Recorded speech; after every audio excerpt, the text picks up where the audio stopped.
We have discussed what is iridodialysis, where it is separation of the iris from the ciliary body, and then cyclophotocoagulation. In transfixion, what they do is like they tend to keep the iris motionless. So that's the surgery that is being performed to make the iris motionless is transfixion surgery. I think we have already dealt with iridodialysis, which is separation of the iris from the ciliary body.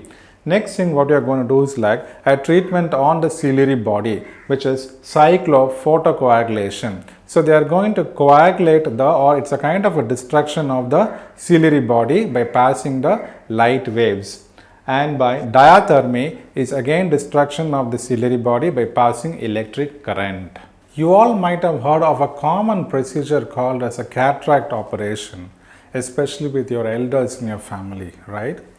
So this cataract, it's like it can be removed via two ways. So before that, you need to know what is a cataract. Opacity of the lens. Here, the natural lens become opaque. So imagine you are just riding in a car and then there is heavy rain outside and you cannot see, this wiper is not working and you can see like water droplets, the entire water flowing over through the front end of your car. So water flows over the front glass of your car. So now you can imagine, now you are not able to see the object that is in front of you because the transparency of the lens is now lost. It has now become opaque.